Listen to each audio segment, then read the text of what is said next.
Hello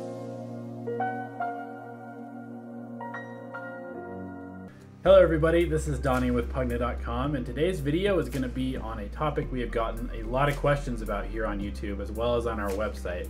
And it is going to be a video about counters and countering and how to counter heroes and why you should counter them and the priority of the heroes that you are countering in a game of Dota. And just real quick before I get into it, I just wanted to say thank you so much for the support here on YouTube. We are really close to 15,000 subscribers. That is really amazing. You guys are great. All the questions that we've been getting and just the comment sections have been really generally pretty positive. People are really stoked on Dota, and that feels really good. We're happy that we can make that positive influence in the community. And to that end, I just wanted to promote something that we've done, guys. On Pvgna.com, we have this tool called Oracle. It's totally free to use. It allows you to track your games, kind of like you do on Dota Buff. All you have to do is link your Steam account to the website, and then it will pull your data from the Valve API and analyze it, and it will allow you to compare yourself to other carries, other supports, just generally other players at your MMR and in the roles that you like to play. And we're really excited about it, and it's been, you know, kind of a labor of love over the last year. So we've put a lot of work into this, and like I said, it's totally free, so go check it out. I will put a link to that below in the description as well. Anyway, let's get on to countering and how to counter and why we should counter heroes in the game of Dota. So the first thing that we should do when we talk about counters is define the word. What is a counter? What does it mean to counter something? And to do that, we can borrow from martial arts a little bit and think about how a counter is taking the strength of an opponent and turning it against them, or nullifying it, or creating a weakness from it. And one of the classic examples in Dota of a counter would be you have a Slark on one team and a Bloodseeker on the other team. I'm sure we've all had that really frustrating game against a Slark in a pub where he's always behind you, always picking off you and your team, and he's just really hard to deal with. Now imagine if you had a Bloodseeker in that game. Slark thrives when he can move around the fight and move around the map with complete freedom, and Bloodseeker's two abilities, Thirst and Rupture, completely shut that down. Slark can no longer regen when he's low due to Thirst, and he can no longer pounce and run around because of Rupture. Another great example to illustrate drafting to counter another hero is when a Meepo is picked, you should almost always have a Winter Wyvern on your team. And this is simply because Meepo is a hero that has to play grouped up. And since there are multiple heroes in a Meepo, Winter Wyvern's ultimate almost guarantees killing him every single time it's used.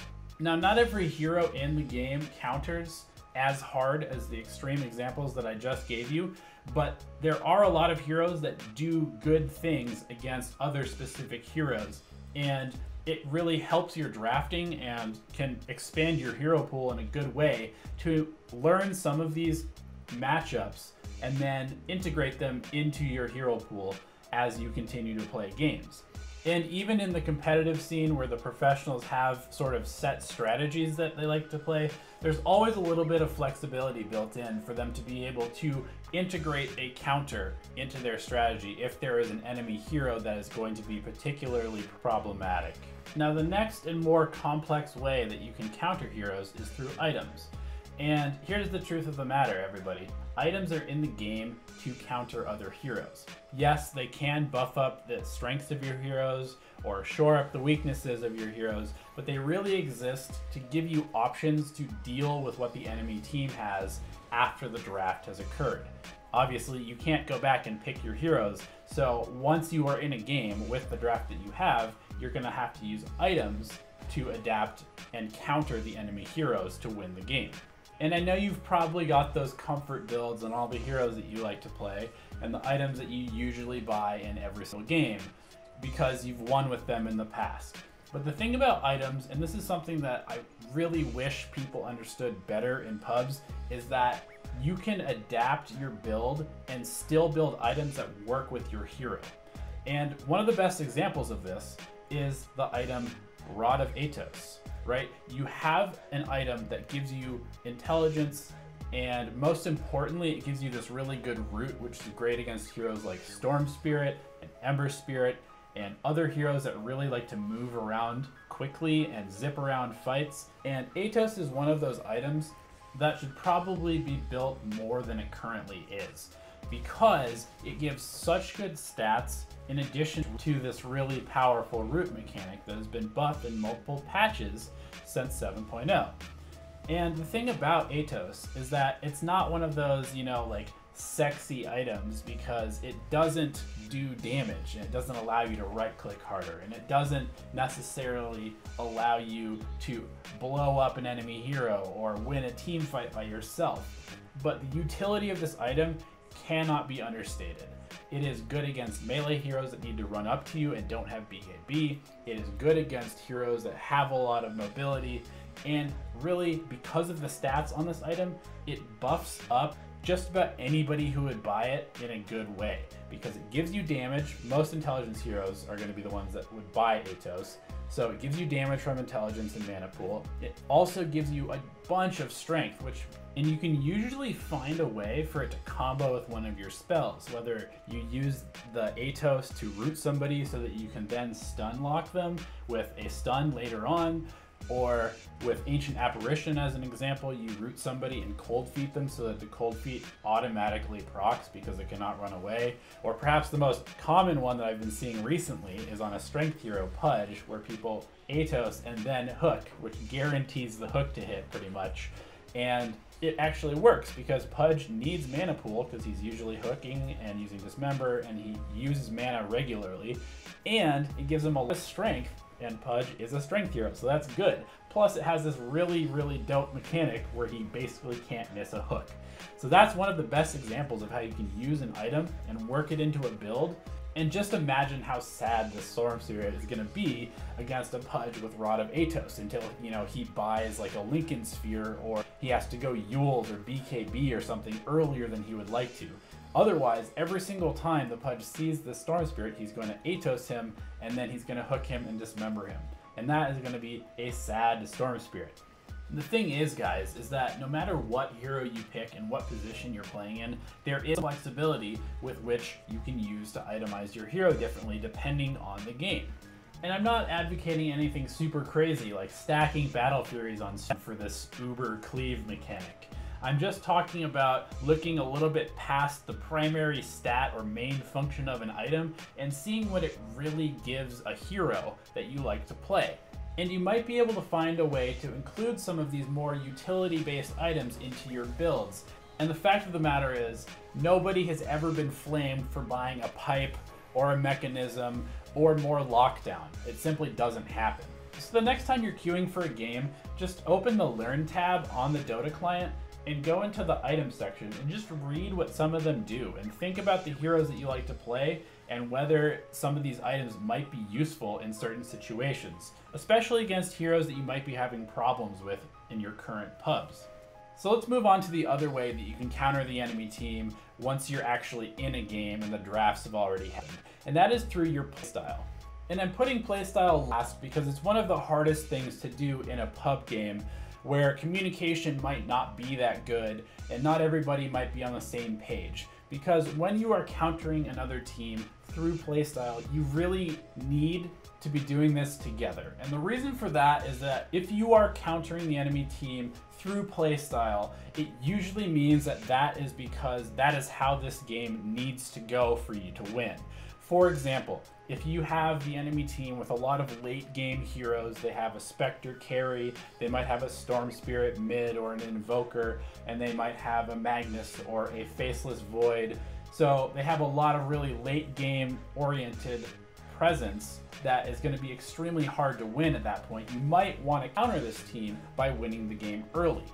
And hopefully during the drafting phase, you were kind of paying attention to this and we're picking heroes that can function well to play in this particular style. But thanks to items and the ability to choose to play differently, we can kind of take the draft that we have, whatever it is, and adapt it to a particular play style if necessary. And let's look at the draft that we talked about earlier. We've got our carry Spectre, our offlane Void, and our mid Storm Spirit. And obviously the ideal scenario for this game is that it goes fairly late and all three of these mega cores can come online to their true carry potential. But maybe that's not going to happen. Maybe the enemy team has a lot of early fighting heroes. They might have like an Ursa and a Bloodseeker and an Axe and maybe some skirmishy supports like Tusk. This team is not going to let this greedy team of Storm, Void, and Spectre farm enough to be able to come online. So what do you do in this kind of situation? Well, let's look at Spectre first of all. Spectre is a hero that everybody knows. Radiance is one of the best items on it. And so Radiance is kind of your goal on Spectre. But in this particular scenario, if you rush a Radiance, there's a very good chance that you're never going to get there by the time the game is way out of hand.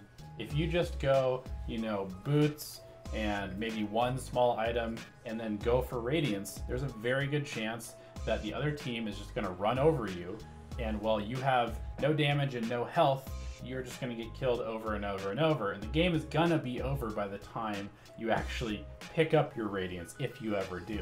So while Radiance is one of the best items you can possibly buy on Spectre, and you should try to get it probably in every game that you do play, you don't necessarily need Radiance to play Spectre well, because her kit is very good.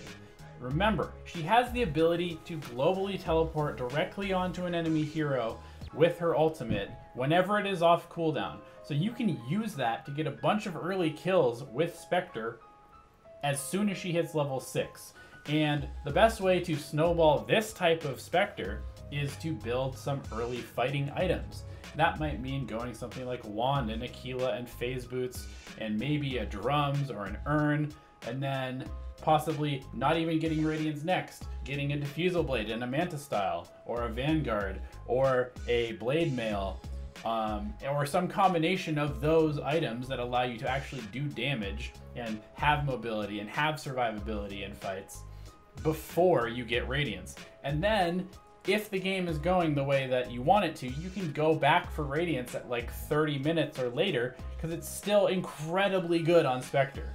You can change how Spectre is played simply by making the decision to buy different items and then ganking every single time Haunt is off of cooldown.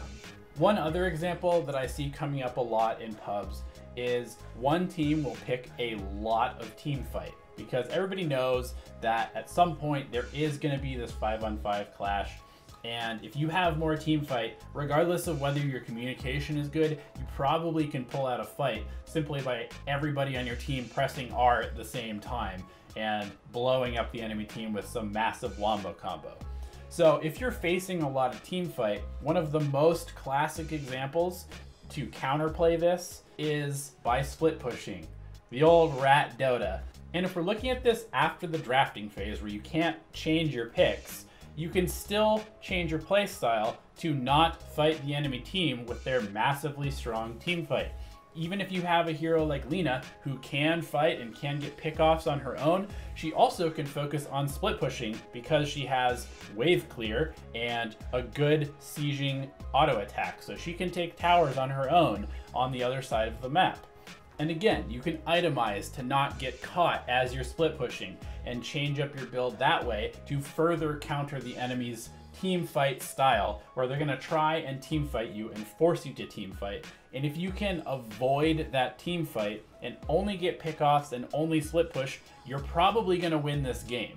The main thing is you just cannot fight this team 5-on-5 or you will lose. And this is where being on the same page for your game plan is really, really important, and why this is kind of hard to do in pubs sometimes. Because if you have, let's say, 3 heroes that want to fight and 2 heroes that are trying to split push, those 3 heroes are going to lose fight after fight after fight. And if there are key heroes in that group of 3 that keep dying, they're number 1, not going to get farmed, and number 2, always going to be missing when you have to defend objectives. So if you're not on the same page with your team, it's really, really hard to counter the enemy team strictly through the way that you're playing the game. So do your best to communicate and stay calm when you do it. Don't say, guys, stop team fighting them, you idiots. You have to be a little bit more diplomatic. Try something like, hey guys, I'm trying to split push these towers so we have more space. We cannot win a 5-on-5 fight, so please play carefully and then use the space that I'm making for you to farm your items so we can win this game. And if you can do that, and you can stay calm, you're giving yourself a better shot at winning this game.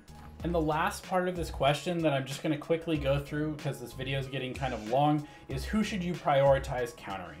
And the answer to that is try to figure out what hero is going to give you the most problems. So let's say you're playing against an anti-mage and some other big core, and you have the ability to take a Bloodseeker. Bloodseeker is good against anti-mage at all stages of the game because you can just rupture him and you can do a ton of damage if he tries to escape.